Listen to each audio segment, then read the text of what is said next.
मध्य प्रदेश की राजधानी भोपाल, जिसे झीलों की नगरी के नाम से भी जाना जाता है।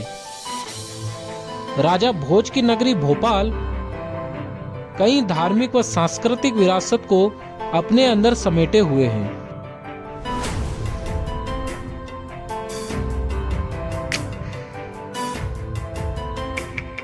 तो चलिए घूमते हैं इन्हीं धार्मिक और सांस्कृतिक जगहों को, जो पर्यटकों को बड़ी संख्या में अपनी ओर आकर्षित करती हैं।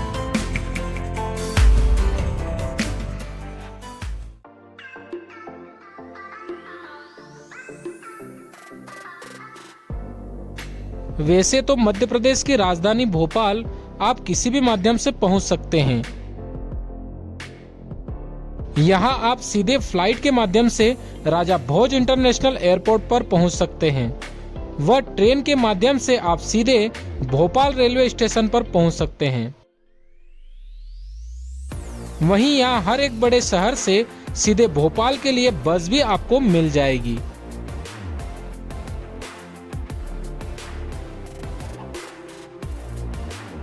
और वहीं आप अपने पर्सनल वाहन से भी सीधे भोपाल पहुंच सकते हैं।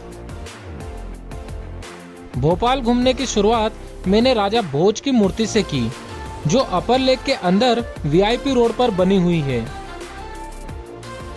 भोपाल को पहले भोजपाल के नाम से भी जाना जाता था, बाद में इसका नाम भोजपाल से भोपाल पड़ गया। यह प्रतिमा साल 2011 में बड़े तालाब के पुराने बुर्ज पर स्थापित है व इसका निर्माण 30 लाख रुपए की लागत से किया गया था। राजा भोज की प्रतिमा को देखने के बाद मैं निकल जाता हूं अपर लेक की तरफ। अपर लेक के बोटिंग पॉइंट पर जाते हुए इसी रास्ते में कई घाट के पास मंदिर व पार्क है व इसी रास्ते में आपको गिरते हुए झरने भी दिख जाएंगे। वहीं थोड़ी देर में मैं पहुंच जाता हूं अपर लेक के बोटिंग पॉइंट पर। अपर लेक भोपाल की सबसे खूबसूरत जगह में से एक है। अपर लेक को अपर झील, भोजताल और बड़े तालाब के नाम से भी जाना जाता है। यह शहर से पश्चिम के किनारे पर स्थित है। यह भोपाल की सबसे पुरानी मानव निर्मित झील है और भोपाल में 17 झीलें और 5 जलाशय हैं। अपर झील सबसे बड़ी झीलों में से एक है। इस लेक में आप अपने परिवार या दोस्तों के साथ वोटिंग का आनंद भी उठा सकते हैं और वोटिंग के चार्ज कुछ इस प्रकार रहेंगे व यहाँ आपको बतख भी देखने को मिल जाएगी।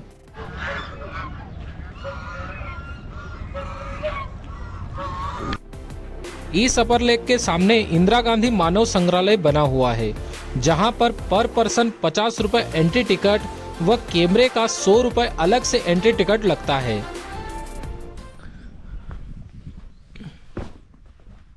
ये इस तरीके के यहाँ पर घर बने हुए हैं छोटे छोटे। इंदिरा गांधी मानव संग्रहालय एक प्रसिद्ध अंतर्राष्ट्रीय म्यूजियम है। यह विशेष रूप से प्रकृति, संस्कृति, मानव एवं जनजातीय विरासत को दर्शाता है। यदि आप ग्रामीण परिवेश को देखने के शौकीन हैं तो आप इस जगह पर आ जाइए, क्योंकि यहाँ पर जो पुराने कल्चर है, जो ग्रामीण परिवेश होते हैं पुराने समय में या अभी भी कई इलाकों में ऐसे होते हैं, वो परिवेश आपको यहाँ पर देखने को मिलेगा। इसमें भारतीय जीवन शैलियों और संस्कृति के विविध दृश्यों को प्रदर्शित किया गया है, जिसके कारण यह एक महत्वपूर्ण भारतीय सांस्कृतिक केंद्र है। इंदिरा गांधी मानव संग्रहालय, जो कि 1985 में खोला गया था और यह भोपाल की श्यामला पहाड़ी पर लगभग 200 एकड़ जमीन में फैला हुआ है। संग्रहालय मंगलवार से रविवार तक सुबह 10 बजे से शाम 6:30 बजे तक खुला रहता है व सोमवार को यह बंद रहता है और इसमें 35 से अधिक ग्राम और जनजातियों के भव्य घरों को पुनर्स्थापित किया गया है। इस संग्रहालय में खुली हवा वाली प्रदर्शनियां बनाई गई हैं, जिसमें जनजातीय आवास, तटीय गांव, रेगिस्तानी गांव, हिमालयन गांव, लोक कला विरासत, पौराणिक पथ, नदी घाटी संस्कृति, अय्यनार तीर्थ परिसर और पारंपरिक प्रौद्योगिक पार्क शामिल हैं। यहाँ पर इस तरीके की खोली बनी हुई है। ये इधर कमरा है और ऊपर इस तरीके के ये बने हुए हैं बाकी अंदर भी है। इस तरह से इधर भी जा सकते हैं अपन।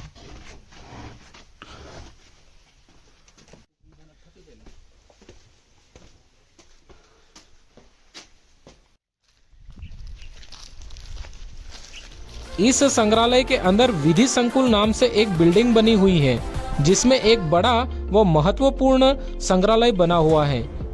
यह संग्रहालय अनेक शिल्पकला का दृश्य उपलब्ध करवाता है। साथ ही यहाँ की विविध भारतीय संस्कृति और जीवन की शैलियों का अनुभव भी मिलता है, जैसे कि प्रकृति, संस्कृति, इतिहास और जनजातीय विरासत। इसमें अलग अलग प्रकार के पिविलियन बने हैं, जिनमें भारतीय जनजाति और ग्रामीण स्थितियों के जीवन का अध्ययन किया गया है। यहाँ पर स्थानांतरित घर, भूमि और वस्तुओं को पुनर्स्थापित किया गया है, जो प्रकृति के साथ साथ मानव शक्ति और उसकी सृष्टि को भी दर्शाता है। यह मानव संग्रहालय भारत के हर एक हिस्से के कल्चर को दर्शाता है व उजागर करता है। इसके अलावा यहाँ अक्सर कला और संस्कृति से जुड़े अनेक कार्यक्रम भी आयोजित किए जाते हैं।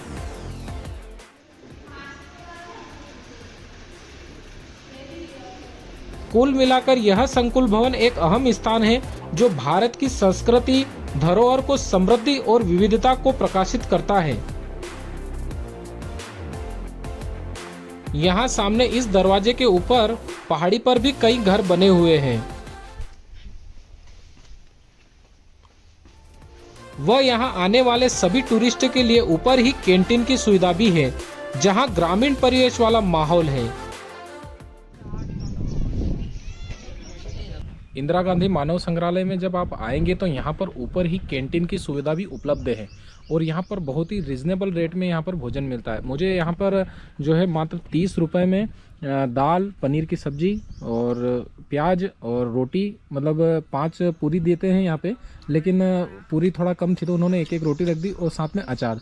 तो कुछ इस प्रकार का यहाँ पर भोजन मिलता है। दाल उन्होंने ऐसे ही दे दी थी, मतलब आती नहीं है लेकिन उन्होंने दे दी। इस स्वादिष्ट भोजन को खाने के बाद मैं निकल जाता हूँ भोपाल वन विहार की तरफ। यहाँ अंदर जाने के अलग अलग एंट्री चार्ज हैं, जो इस चार्ट पर लिखे हुए हैं। यहाँ पर पर्सन एंट्री 20 रुपए लगती है, लेकिन यदि आप बाइक से जाते हैं तो 60 रुपए लगता है, जिसमें अधिकतम आप 2 लोग जा सकते हैं। वह साइकिल का प्रति घंटा पर पर्सन 20 रुपए लगता है, जिसमें साइकिल आपको यहाँ से मिल जाएगी। ये भैया इसकी जिप्सी का क्या चार्ज है? इसका 300 रुपये 5 लोगों का। ओके। इस वन विहार के अंदर जाते ही मुझे यहाँ शेर दिखाई दिया। इस राष्ट्रीय उद्यान को नेचुरल चिड़ियाघर भी कहा जाता है। 5 किलोमीटर लंबे इस राष्ट्रीय उद्यान के एक तरफ पूरा पहाड़ व हरा भरा मैदानी क्षेत्र है, जो जंगल तथा हरियाली से आच्छादित है। दूसरी तरफ भोपाल का मशहूर बड़ा तालाब है। यह प्रदेश का एकमात्र विशाल चिड़ियाघर है, जिसकी देखरेख खुद वन विभाग करता है। यहाँ पर एक स्नेक पार्क भी बना हुआ है और इस स्नेक पार्क में आपको कई अलग अलग प्रकार के सांप दिख जाएंगे।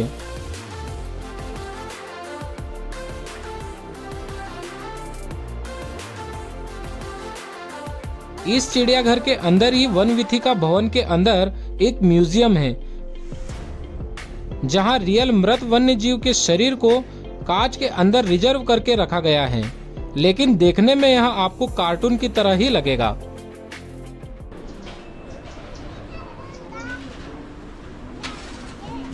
इस जू के अंदर मुझे जानवर थोड़े कम ही दिखे।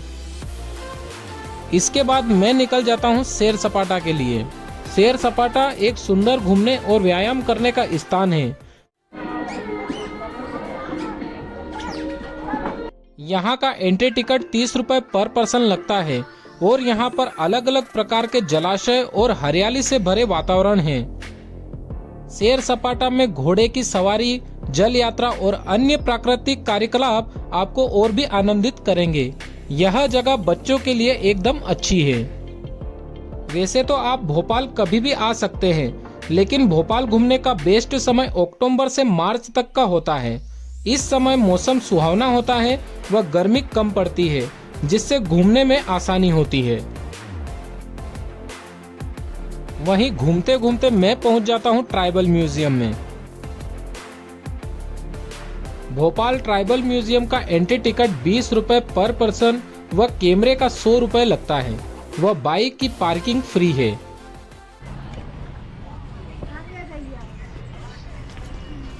यह भारत के आधुनिक आदिवासी जीवन और संस्कृति को दर्शाता है। यहाँ आपको जरूर आना चाहिए।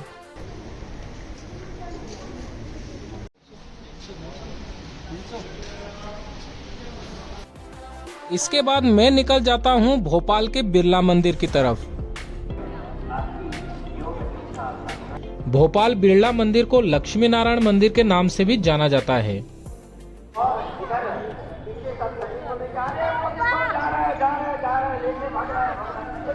मंदिर खुलने का समय कुछ इस प्रकार है और इसे 1988 में बिरला ग्रुप द्वारा बनवाया गया था। यह मंदिर देवी लक्ष्मी व उनके पति भगवान विष्णु को समर्पित है।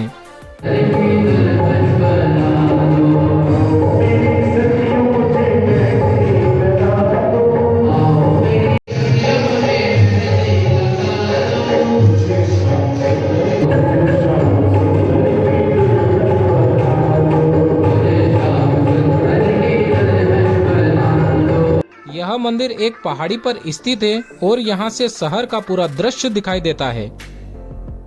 पूरा दिन भोपाल घूमने के बाद लगभग 6:30 बजे शाम को हम पहुंच गए हैं बिरला मंदिर। बिरला मंदिर जब आप आएंगे तो यहाँ से भोपाल का व्यू भी आपको अच्छा दिखेगा और कुछ इस प्रकार यहाँ से दिखता है।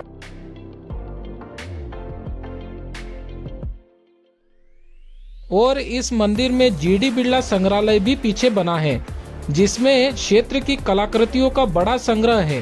संग्रहालय में 12वीं शताब्दी की परमार कालीन मूर्तियां रखी हुई है, जिसका एंट्री टिकट 25 रुपए है। आने वाली वीडियो में हम भोपाल की और भी जगह को देखेंगे, जिसके बिना भोपाल की यात्रा अधूरी है। वह भोपाल घूमने के खर्च के बारे में भी जानेंगे। उस वीडियो की लिंक मैं डिस्क्रिप्शन में दे दूंगा।